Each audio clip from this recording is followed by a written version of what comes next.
right, good morning everybody. It is Saturday. I have a couple of hours before I have to head for my vendor fair in Lone Tree. And so I'm gonna get a new batch of first render done. I bought 50 pounds of suet fat from my local butcher here in Iowa. It's the best place that you can get good quality suet fat in any meats, period, right? Because you know where that beef and that food is coming from. It's all local.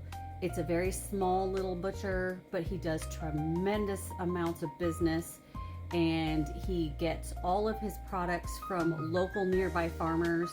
So I know that it's good quality and it's just great meat. So let's do a first wet render of suet, and then we're going to turn it into tallow. So I've got 10 pounds. I chopped this up and I put them in gallon baggie sizes, and they were 5 pounds a piece. So this is 10 pounds of suet fat, and then we're going to wet render this down for about 24 hours. So the first thing you're going to do is you're going to put sea salt in here. I like sea salt because I don't like the iodized salt. It's not good for you. So I just kind of measure with my heart. I just kind of take a handful, sprinkle it all over, take another one. Now the upside to salt when you're wet rendering is it clings on to the impurities in the fat and it brings it all down to the bottom. Now, not all of it, obviously, because there's a lot of impurities right now in it, so, but it does tremendously help.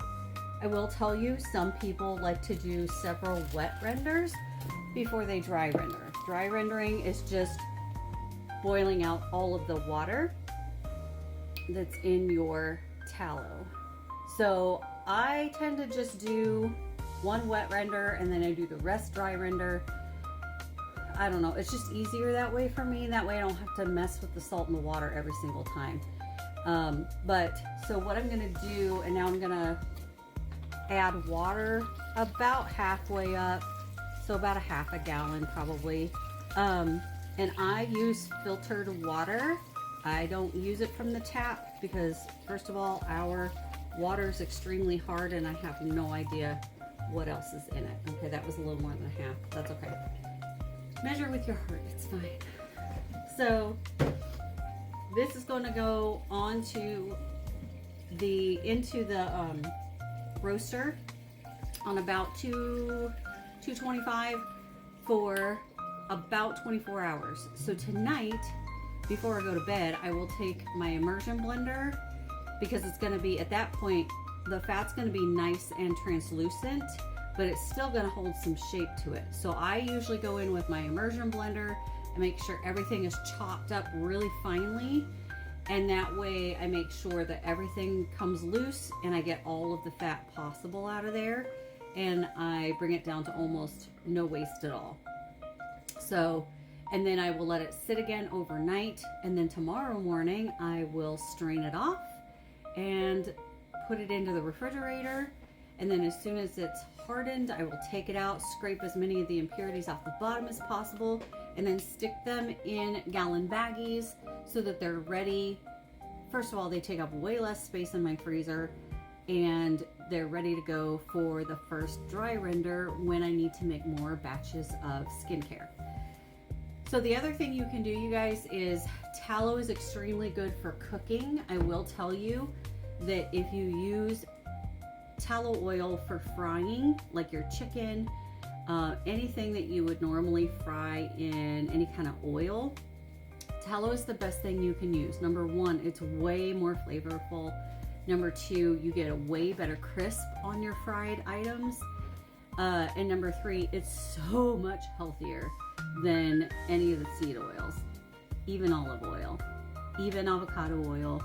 Tallow is so much healthier. So it's going to give you really good animal fat. It's going to give you way better energy. It's going to nourish the inside of your body, your bones, your skin, your organs, things like that. So Don't take my word for it. Look it up. Do a lot of research. That's what we did, and that's what we're finding, is that the science really says that actually animal fat is the best thing that you can do for your body. So, both inside and out. So the other thing you can do, obviously, is wet render down some tallow or even some scrap fat. And you don't have to do it a bunch of times if you're just going to use it for food and frying. You only have to do it once and you're good. If you want to get more of the beefy smell out, then just wet render it down once, dry render it once, and then you're good to go. It's much more shelf stable the more water you get out of it. So I jumped around a little bit, but you get the gist. So I hope everybody has a great weekend. Take care of yourself. God bless you. Bye.